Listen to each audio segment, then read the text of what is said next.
آج میں انشاءاللہ آپ سے بات کروں گی اس دعا کے بارے میں جو کبھی رد نہیں کی جاتی۔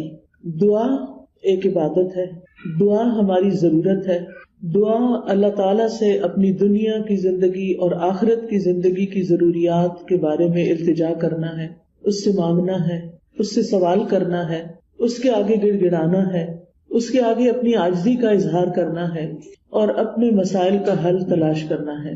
ہم سب جانتے ہیں کہ اس دنیا میں ہم آزمانے کے لیے بھیجے گئے ہیں، ہم سب پر آزمائشیں آتی ہیں، ہم سب کے امتحان ہوتے ہیں، کوئی بیمار ہو جاتا ہے، کوئی بچوں کی طرف سے پریشان ہوتا ہے، کوئی بچوں کی شادی کے مسئلے میں پریشان ہوتا ہے، کچھ انہونی قسم کی بیماریوں کا شکار ہوتا ہے، کوئی ذہنی مسائل کا شکار ہوتا ہے، کوئی مالی مسائل کا شکار ہوتا ہے، کوئی دنیا کے حالات کے بارے میں پریشان ہوتا ہے، اور یہ ہم سب ایکسپیرینس کر رہے ہیں۔ اور بعض اوقات تو مسائل کا ایک تانتا ہوتا ہے، ایک مسئلہ ختم نہیں ہوتا کہ ایک اور مسئلہ شروع ہو جاتا ہے، اور انسان اس دنیا میں ان پریشانیوں کی وجہ سے گھبرا اٹھتا ہے۔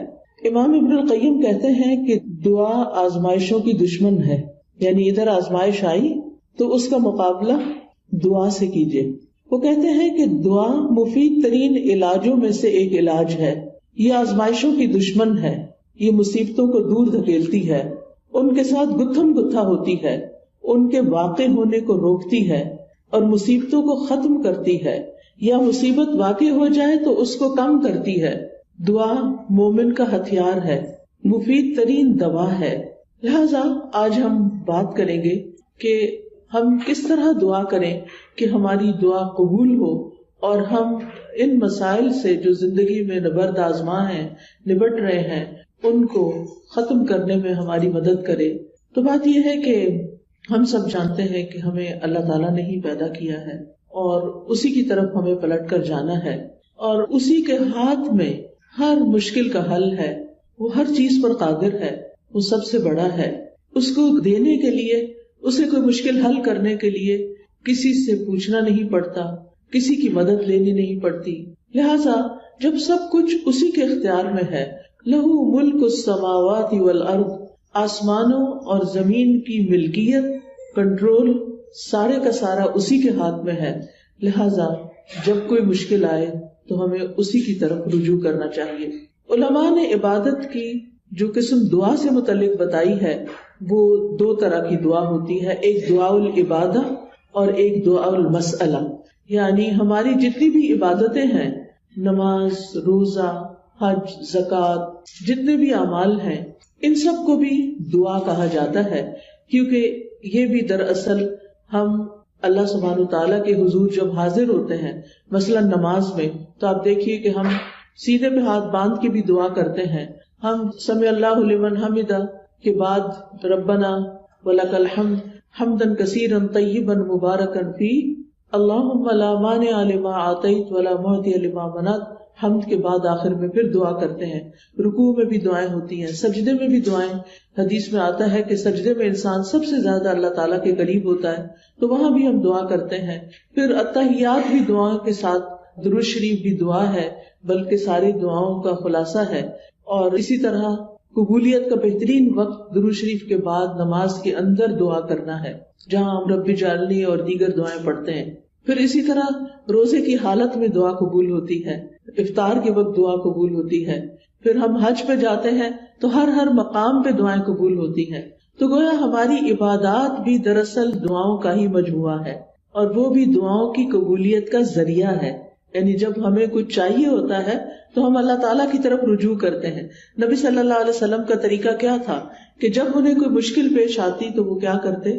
نماز کے لیے کھڑے ہو جاتے اور نماز میں پھر دعا کرتے، اللہ تعالیٰ سے مدد مانگتے۔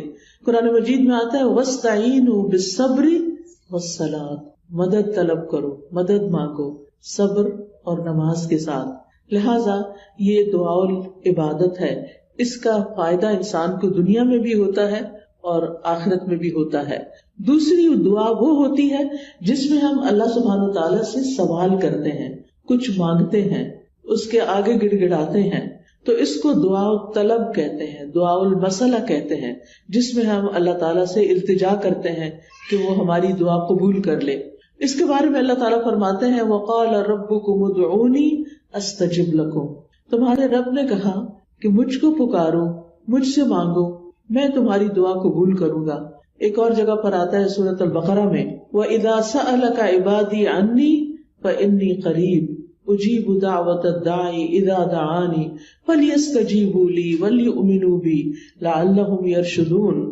اور تمہارے رب نے فرمایا کہ مجھ سے دعا کرو، میں تمہاری دعا قبول کروں گا، اور جب میرے بندے آپ سے میرے بارے میں سوال کریں تو بے شک میں قریب ہی ہوں، میں پکارنے والے کی پکار کا جواب دیتا ہوں جب بھی وہ مجھے پکارتا ہے۔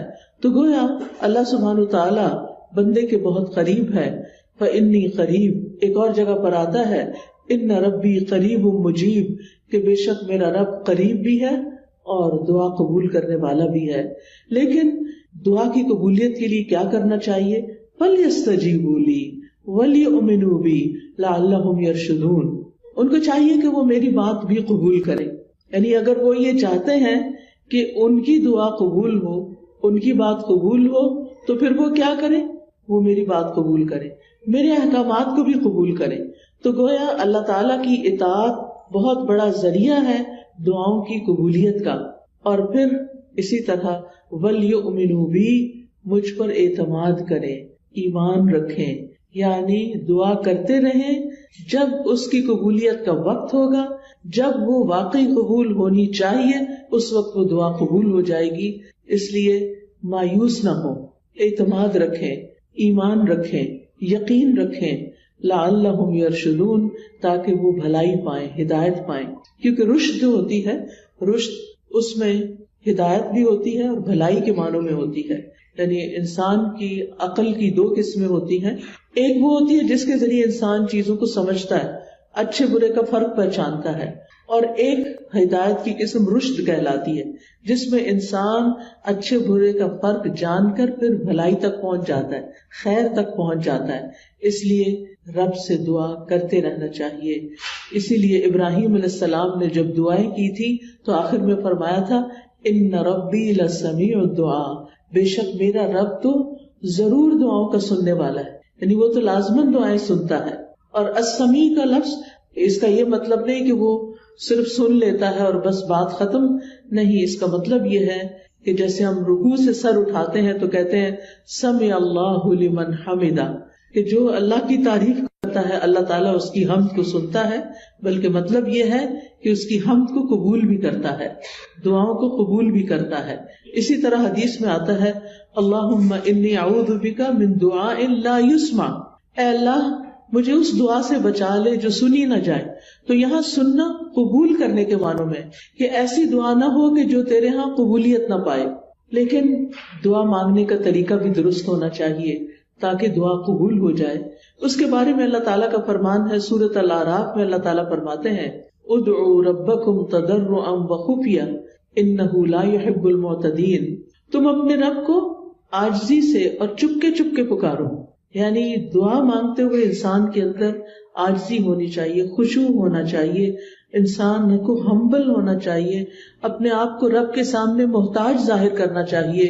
اور پھر فرمایا وَلَا تُفْسِدُوا فِي الْأَرْضِ بَعْدَ إِصْلَاحِهَا، دعاؤں کی قبولیت چاہتے ہو تو آہوزاری سے پکارو، چپکے چپکے پکارو۔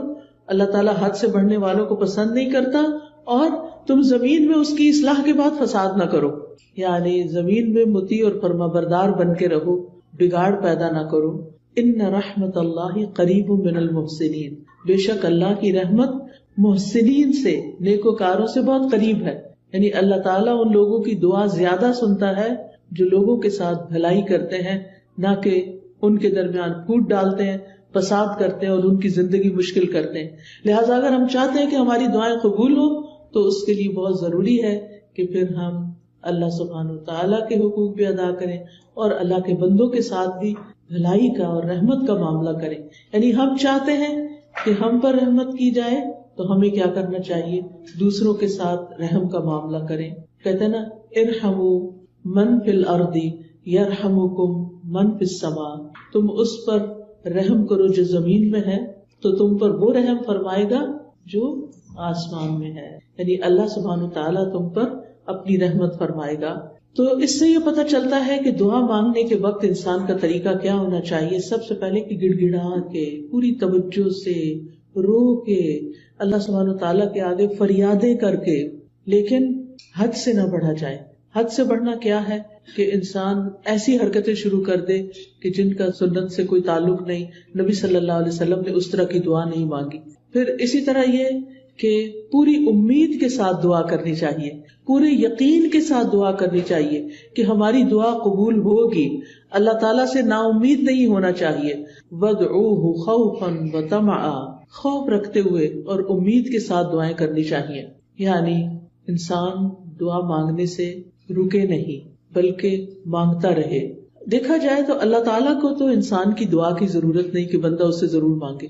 یہ تو انسان کے اپنے فائدے میں ہے کہ انسان اللہ سے مانگتا رہے. یہ جو اللہ تعالیٰ ہمیں حکم دے رہے ہیں کہ دعا مانگتے رہو, تو آپ دیکھیے کہ اس میں ترغیب دی جا رہی ہے. اس کو ضرورت نہیں ہے, ہمیں ضرورت ہے, ہم محتاج ہیں. سورۃ فاطر میں اللہ تعالیٰ فرماتے ہیں یا ایھا الناس انتم الفقراء الی اللہ واللہ هو الغنی الحمید. اے لوگو تم سب اللہ کے محتاج ہو اور اللہ بے نیاز ہے, تعریف والا ہے. یعنی محتاج ہم ہیں, ضرورت ہماری ہے اور اللہ بے نیاز ہے, اس کو ضرورت نہیں ہے, اس کو کسی کی محتاجی نہیں ہے کہ کوئی دعا کرے گا تو اس کی شان بلند ہوگی. وہ تو پہلے سے ہی بلند شان کا مالک ہے. ایک حدیث قدسی میں آتا ہے اللہ تعالیٰ فرماتے ہیں اے میرے بندو تم کبھی مجھے نقصان پہنچانے کی طاقت نہیں رکھو گے, یعنی میرا کچھ نہیں بگاڑ سکتے کہ مجھے نقصان پہنچا سکو, نہ کبھی مجھے فائدہ پہنچانے کے قابل ہوگے کہ مجھے فائدہ پہنچا سکو. نہ ہم اللہ تعالیٰ کا نقصان کر سکتے ہیں اور نہ ہی اس کو فائدہ دے سکتے ہیں. اسی لیے ایک اور حدیث میں آتا ہے اے میرے بندو اگر تمہارے پہلے والے اور تمہارے بعد والے اور تمہارے انسان اور تمہارے جن سب مل کر تم میں سے ایک انتہائی متقی انسان کے دل کی طرح ہو جائیں تو اس سے میری بادشاہت میں کوئی اضافہ نہیں ہوگا. یعنی اگر ہم سب کے سب بہت نیک بھی بن جائیں تو اللہ تعالیٰ کو تب بھی کوئی فائدہ نہیں. ہم اپنا سارا مال بھی خرچ کر دیں تو اللہ تعالیٰ کا کچھ بھی فائدہ نہیں, اس کا ریٹرن خود ہم ہی کو ملنے والا ہے. تو بات یہ ہے کہ دعا انسان ہی کو فائدہ دیتی ہے, لہذا دعا مانگتے رہنا چاہیے کیونکہ دعا ایک عبادت ہے. ہم اپنی زندگی میں جتنی بھی دعائیں کریں گے اتنی زیادہ اللہ تعالیٰ کی محبت پائیں گے, کیونکہ نبی صلی اللہ علیہ وسلم نے فرمایا لیس شیء اکرم علی اللہ من الدعاء, اللہ کے ہاں دعا سے بڑھ کر کوئی چیز عزت والی نہیں. یعنی ہم بندوں سے مانگتے ہیں تو وہ کیا ہوتا ہے, ذلت ہوتی ہے, لیکن جب ہم اللہ سے مانگتے ہیں تو اللہ تعالیٰ کے ہاں درجات بلند ہوتے چلے جاتے, عزت بڑھتی چلی جاتی ہے. دعا کرنے والے سے اللہ تعالیٰ محبت کرتا ہے اور جو دعا نہیں کرتا اس سے کیا ہوتا ہے پتہ نا آپ کو, اللہ تعالیٰ اس سے ناراض ہوتا ہے. جو دعا نہیں کرتا, جو اللہ سے نہیں مانگتا, جو اللہ کے سامنے اپنی حاجت نہیں رکھتا, اللہ تعالیٰ اس سے ناراض ہوتا ہے. لہٰذا دعا کرنے والے اللہ کے محبوب ہیں اور نہ مانگنے والوں سے اللہ تعالیٰ ناراض ہوتا ہے. دعا نہ کرنا تکبر کی علامت ہے. بعض لوگوں کو کہا جاتا ہے نا دعا کرو, کہتے بہت کر لی کوئی فائدہ نہیں ہوا, یا کہتے ہیں اس کو تو پتہ ہی ہے ہمیں کیا چاہیے, ہمیں کیا ضرورت ہے کہ ہم اس سے مانگے. نہیں, ہمیں ضرورت ہے اس سے مانگنے کی, اور جب تک ہم مانگتے رہیں گے ہماری نیکیوں میں اضافہ ہوتا رہے گا اور ایک وقت آئے گا کہ قبول بھی ہو جائے گی. قیامت کے دن یعنی ہر دعا قبول ہوتی ہے. کچھ دعائیں دنیا میں اسی وقت دیر اینڈ دین قبول ہو جاتی, کچھ دعاؤں کے بدلے میں اللہ تعالیٰ ہماری کچھ اور خیر بھلائی کر دیتا ہے جو ہم خود مانگ نہیں رہے ہوتے. اللہ تعالیٰ وہ چیزیں ہمیں عطا کر رہا ہوتا ہے جو ہماری اس دعا کی قبولیت سے زیادہ بڑی ضرورت ہوتی ہے, اور کچھ دعائیں ہماری آخرت کے لیے سیو کر دی جاتی ہیں. جب ہمارے عمل میں کچھ بہت اچھا نہیں ہوتا, ہمارے پاس بہت ساری نیکیاں نہیں ہوتی, لیکن ہم کسی مسئلے میں پریشان ہوتے ہیں اور دعائیں کرتے رہتے ہیں, تو یہ ہماری نیکیوں میں اضافے کا ذریعہ بن جاتی ہیں. اور قیامت کے دن اللہ تعالیٰ کے ہاں جو بندہ ان دعاؤں کا اجر پائے گا جو دنیا میں قبول نہیں ہوئی تھی, تو انسان کیا تمنا کرے گا, کاش دنیا میں میری کوئی دعا بھی قبول نہ ہوئی ہوتی اور آج سارے کا سارا مجھے یہی ملتا. ہم سب جانتے ہیں کہ دنیا کی زندگی جو ہے وہ ہماری بہت ہی محدود سی ہے. یہاں اگر ہمیں سب کچھ بھی مل جائے تو بھی ہم دیکھتے ہیں کہ یا وہ چیز ختم ہو جاتی ہے یا ہم چلے جاتے ہیں دنیا سے. یعنی کچھ بھی تو یہاں باقی رہنے والا نہیں. ہمارے پاس قارون کے خزانے بھی ہوں تو وہ بھی ختم ہو جائیں گے, تو بھی ہمیں دنیا سے چلے جانا ہے. کل من علیہا فان ویبقی وجہ ربک ذو الجلال والاکرام. اس لیے کبھی بھی مایوس نہ ہو, مانگتے چلے جائیں، مانگتے چلے جائیں. دعا مانگنے سے کبھی بھی تھکے نہیں. لیکن دعا مانگنے کے کچھ آداب ہیں، کچھ شرائط ہیں، وہ ہمیں ضرور سیکھ لینی چاہیے. اور اگر ہم نے سیکھی ہوئی ہیں تو ضرور دوہرا لینی چاہیے. اور اس کا فائدہ کیا ہے کہ اس سے ہماری دعائیں قبول بھی ہوں گی اور ہمارے دل میں ایک اطمینان بھی پیدا ہوگا. تو ابن قیم نے چند سطروں میں دعا کا خوبصورت نچوڑ پیدا کیا ہے. وہ کہتے ہیں کہ وہ کون سی اہم چیزیں ہیں جو کسی انسان کو دعا کرتے ہوئے معلوم ہونی چاہیے. اور اس کے آخر میں انہوں نے یہ جملہ کہا ہے پورے یقین کے ساتھ کہ جو ان شرائط کو پورا کر کے دعا کرے گا وہ دعا کبھی رد نہیں ہوگی، یعنی اس کی دعا کبھی رد نہیں ہوگی. تو آج کا موضوع بھی یہی ہے کہ وہ کون سی دعا ہے جو رد نہیں ہوتی، یعنی وہ کس طریقے سے مانگی ہوئی دعا ہے جو ضرور قبول ہو جاتی ہے. اور یہ باتیں انہوں نے اپنی کتاب الجواب الکافی لمن سأل عن الدواء الشافی، اردو میں بھی کتاب آپ نے اس کا ترجمہ دیکھا ہوگا دوائے شافی کے نام سے.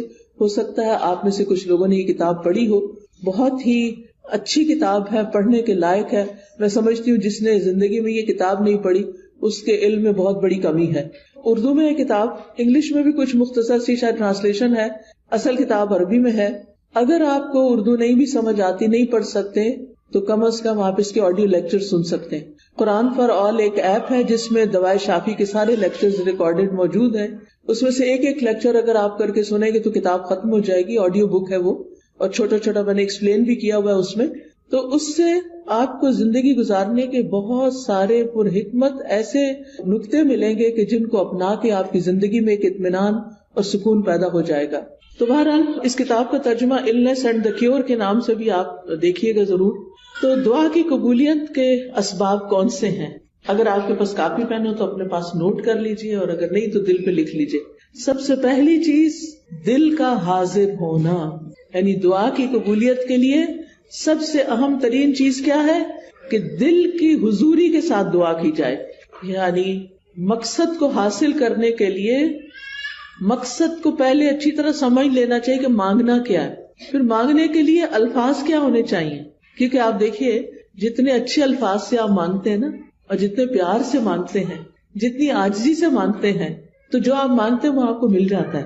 آپ کسی انسان سے بھی، کسی بچے سے بھی، مثلا بعض اوقات ایسا ہوتا ہے نا، بچہ آپ کی کوئی چیز اٹھا کے بھاگ جاتا ہے تو آپ اسے کہتے ہیں ادھر آؤ، واپس لاؤ، تو کیا ہوتا ہے، وہ اور دور بھاگتا ہے. لیکن اگر آپ پیار سے اس کو کہتے ہیں اچھا یہ دیکھو ادھر آؤ، میرے پاس یہ چیز بھی ہے تمہارے لیے، آؤ، تو وہ اس چیز کو دیکھتا ہے تو وہ فوراً آ جاتا ہے. تو جو پیار کی بات ہوتی ہے نا، محبت کی بات ہوتی ہے، اور توجہ سے بات جو کی جاتی ہے، اس کا اثر ہی کچھ اور ہوتا ہے. بعض اوقات ہم ایسے کرتے ہیں، ہمارے ہاتھ میں فون ہوتا ہے اور ہم کسی سے بات کر رہے ہوتے ہیں تو وہ دوسرے کو کوئی اثر نہیں ہوتا، بچے اس بات کا کوئی اثر نہیں لیتے. تو توجہ، دل کی حضوری، اچھے الفاظ، اور غفلت سے باہر آ کے اچھے سے مانگنا. کیونکہ حدیث میں آتا ہے وَاعْلَمُوا أَنَّ اللَّهَ لَا يَسْتَجِيبُ دُعَاءً مِّن قَلْبٍ غَافِلٍ لَاهٍ، جان لو بے شک اللہ غافل اور لہو لعب یعنی کھیل کود میں مبتلا دل کی دعا قبول نہیں کرتا. یعنی دھیان ہمارا کہیں اور لگا ہوا ہے، کان ہمارے کہیں اور لگے ہوئے ہیں، اور ہم صرف زبان سے کوئی کتاب اٹھا کے، آج کل تو بہت سہولت ہو گئی ہے نا کہ خود سے سوچنا بھی نہیں پڑتا کیا مانگنا ہے، بس بک اٹھائی دعاؤں کی، یا کوئی کارڈ اٹھا لیا، یا پھر کوئی ایپ کھول لی اور لفظ پڑھنا شروع کر دیے. ٹھیک ہے، وہ بھی دعائیں ہیں، لیکن ان کو بھی سلیقے سے پڑھنے کی ضرورت ہے. ان پر بھی جب آپ پڑھتے ہیں نا تو صرف ایسے نہیں کہ قرآن کی تلاوت کر رہے ہیں بغیر سوچے سمجھے تو دعائیں بھی بغیر سوچے سمجھے پڑھتے چلے جائیں، ایسا نہیں کرنا، بلکہ جو کچھ بول رہے ہیں اس کو سمجھنا بھی ہے، کیا مانگ رہے ہیں، کیوں مانگ رہے ہیں. لہذا ہمیں غفلت سے نکلنا ہے، دل حضوری کے ساتھ مانگنا ہے، ڈسٹریکشن سے بچنا ہے. جو آپ کی خاص خاص دعائیں نا وہ ایسے وقت میں کیا کریں جب ڈسٹریکشن نہ ہو. کیونکہ بعض اوقات آپ دعا مانگ رہی ہیں اور ادھر سے بچہ آپ کو کھینچ رہا ہے، ادھر سے فون بج رہا ہے، ادھر سے کوئی گھر کے باہر کھڑا ہے، ادھر سے آپ کو خوشبو آ رہی ہے کہ ہڈیاں جل رہی ہے.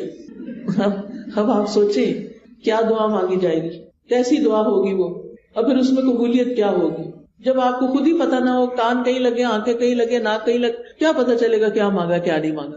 لہٰذا ایسے وقت میں مانگے جب آپ اکیلے ہوں، تنہا ہوں، آپ اور آپ کا رب ہو، پھر آپ اسے چپکے چپکے سرگوشیاں کریں. اذ نادى ربه نداء خفيا، زکریا علیہ السلام نے اپنے رب کو پکارا تھا چپکے چپکے، خفیہ خفیہ. ادعوا ربکم تضرعا وخفیا، عاجزی اور زاری بھی ہو اور چپکے چپکے مناجاتیں بھی ہوں، کیونکہ دعا کرتے وقت جذبات بھی ساتھ ہونے چاہیے. یعنی اللہ کی رحمت کو محسوس کرنا چاہیے، اللہ کا شکر ادا کرنا چاہیے کہ اس نے توفیق دی ہے، اور پھر اس یقین کے ساتھ کہ اللہ بڑا مہربان ہے، رحم فرمانے والا ہے، وہ اس وقت بھی سن رہا ہے، وہ میرے دل کی حالت جانتا ہے، اور وہ کچھ دے سکتا ہے جو میں مانگ رہی ہوں. جب آپ بندوں سے کچھ مانگتے ہیں نا تو بعض اوقات ان کے پاس ہوتا بھی ہے، وہ نہیں دیتے، لیکن اللہ تعالیٰ جب دیتے ہیں تو اس کے خزانوں میں تو کمی ہوتی ہی نہیں. بندوں کو تو یہ خوف ہوتا ہے نا، ہم نے دے دیا تو ہمارا کیا بنے گا. ہر دفعہ ایسے ہی ہوتا ہے نا، کوئی ہم سے کچھ مانگ لے تو پہلے ہم سوچتے ہیں ہمارا کام چلے گا دینے کے بعد، بس اتنا ہی دیتے ہیں جتنا ہم بس دینا چاہتے ہیں، اس سے آگے نہیں. اللہ سبحانہ وتعالیٰ کے خزانے بھرے ہوئے ہیں، جب سے زمین و آسمان بنا ہے وہ خرچ کیے چلے جا رہا ہے، لیکن اس کے خزانوں میں قطرے برابر بھی کمی نہیں ہوئی، قطرے برابر بھی کمی نہیں ہوئی. اس کو کیا فرق پڑتا ہے؟ اور جب ہم یہ جانتے ہیں کہ زمین و آسمان کی ہر چیز اس کے کنٹرول میں ہے، وہ بادشاہ ہے، وہ مالک ہے، اور وہ دینے پہ پوری طرح قادر ہے، تو پھر ہم اس امید کے ساتھ مانگے. قرآن مجید میں آتا ہے کہ وَإِن مِّن شَيْءٍ إِلَّا عِندَنَا خَزَائِنُهُ وَمَا نُنَزِّلُهُ إِلَّا بِقَدَرٍ مَّعْلُومٍ. کوئی چیز ایسی نہیں، یو نیم اٹ، کہ جس کے خزانے ہمارے پاس نہ ہو، لیکن ہم ان خزانوں میں سے کتنا کتنا دیتے ہیں، کتنا کتنا اتارتے ہیں، ایک معلوم اندازے کے مطابق، ایک مقرر اندازے کے مطابق. کیونکہ اللہ تعالیٰ الحکیم بھی ہے، اس کو پتا ہے کس انسان کو کب کون سی چیز دینی چاہیے، کیونکہ وہ ہمارے بارے میں ہم سے زیادہ جانتا ہے نا، کہ اگر میں نے اس کی دعا قبول کر لی اور اس کو وہ مل گیا جو چاہتا ہے، پھر یہ مجھے بھول جائے گا. اور مجھ سے غافل ہونا اور بھولنا اس بندے کے حق میں نقصان دہ، لہٰذا بہتر ہے کہ اس کی دعا ابھی قبول نہ کی جائے، یہ کچھ اور مانگ لے. یعنی بعض لوگوں کی دعا صرف اس لیے قبول نہیں کی جاتی کہ ان کا رونا اللہ کو پسند ہوتا ہے، ان کا مانگتے رہنا اللہ کو پسند ہوتا ہے. کیونکہ جب ہم دکھی ہوتے ہیں، تکلیف میں ہوتے ہیں، پریشان ہوتے ہیں، تو پھر ہم اللہ کی طرف رجوع کرتے ہیں، اور جب ہماری ضروریات پوری ہو جاتی ہیں تو پھر ہم کیا کرتے ہیں، پھر تو ہم نماز پڑھنا بھی بھول جاتے ہیں، پھر ہم صدقہ خیرات دینا بھی بھول جاتے ہیں. لہٰذا اللہ سبحانہ وتعالیٰ ہمیں کسی نہ کسی مشکل میں ڈالے رکھتا ہمارے فائدے کے لیے، ہماری بھلائی کے لیے، تاکہ ہم اللہ تعالیٰ کی طرف رجوع کرتے رہیں. نبی صلی اللہ علیہ وسلم نے فرمایا ادعوا اللہ وانتم موقنون بالاجابہ، تم اللہ سے مانگو اس یقین کے ساتھ کہ تمہاری دعا ضرور قبول کی جائے گی، پورا یقین ہو. لہٰذا جب آپ کو یقین آئے گا نا تو غفلت بھی دور ہو جائے گی، دعا میں دل حاضر رہے گا، اور آپ اس طرح دعا کی قبولیت کی پہلی شرط پوری کر دیں گے. دوسری چیز جو ہے وہ ڈسٹریکشن ہے. ڈسٹریکشن کا مطلب یہ ہے کہ انسان کبھی کہیں دیکھے، کبھی کہیں دیکھے، کبھی کچھ سوچے، کبھی کچھ سوچے، اور جو مانگ رہا ہے اس کی خبر نہ ہو اس کو. تو ہمیں سمجھ کر دعا کرنی، سمجھ کر، یعنی یہ دوسرا اہم نقطہ ہے، حاضر دل کے ساتھ اور سمجھ کر. کیونکہ اگر پتہ ہی نہیں مانگ کیا رہے ہیں تو پھر کیا فائدہ. اور پھر یہ ہے کہ اگر عربی میں دعا مانگنی نہیں آتی تو الٹے سیدھے لفظ پڑھ کے نہ مانگے، اردو میں مانگ لیں، انگلش میں مانگ لیں، پنجابی میں مانگ لیں، جو آپ کی زبان ہے اس میں مانگ لیں، تو آپ کے لیے کچھ مشکل نہیں ہے. اللہ تعالیٰ کو ساری زبانیں آتی ہیں، ایک ہم ہیں، ہمارے لیے ریسٹرکشن، ہماری لمیٹیشنز ہیں. ہمیں ایک زبان آتی ہے تو دوسری نہیں آتی، انگریزی آتی ہے تو فرینچ نہیں آتی، اردو آتی ہے تو پنجابی نہیں آتی بچوں کو. تو کتنی لمیٹیشنز ہیں ہماری. اللہ تعالیٰ کے لیے کچھ مشکل نہیں. کسی بھی ڈائلیکٹ میں، کسی بھی زبان میں، کسی بھی وقت، کسی بھی لمحے کچھ بھی مانگتے ہیں، وہ سب کچھ سمجھتا ہے، جانتا ہے، اور دینے پر پوری طرح قادر ہے. پھر آپ دیکھیے کہ دعا کرتے وقت کسی بے مقصد کام میں مشغول نہ ہو. اچھا بعض لوگ موبائل سے دعائیں پڑھتے ہیں، ٹھیک ہے، سہولت کے لیے پڑھ سکتے ہیں آپ. اب کیا ہوتا ہے، اتنے میں اوپر ایک نوٹیفیکیشن آ جاتا ہے. اچھا آدھی دعا پڑھی، آدھا میسج پڑھا، نہ ادھر کے نہ ادھر کے، ملٹی ٹاسکنگ ہو رہی. دنیا کے کاموں میں تو ملٹی ٹاسکنگ آپ کر سکتے ہیں، لیکن اللہ تعالیٰ کے ہاں تو بس ایک وہ ہے، اس کو ایک مانتے ہوئے بس وہ اس میں بھی یہ بھی شریک کرنا پسند نہیں کرتا کہ جب ہم اس سے بات کر رہے ہو تو ہم اوروں کے بارے میں سوچ رہے ہو، یا اس سے بات کر رہے ہو تو بیچ میں کسی اور سے باتیں شروع کر دیں. اس کو یہ پسند نہیں ہے. لہٰذا ہمیں ڈسٹریکشن سے بچنا ہے. بعض اوقات یہ ہوتا ہے کہ کوئی چیز ہمارے انگوٹھی وغیرہ ہاتھ میں ہوتی ہے تو کچھ لوگ کیا کرتے ہیں، دعا مانگتے اس سے کھیلنا شروع کر دیتے، کوئی بٹن کھول بند شروع کر دیتا ہے، کچھ اور کرنے لگتے ہیں.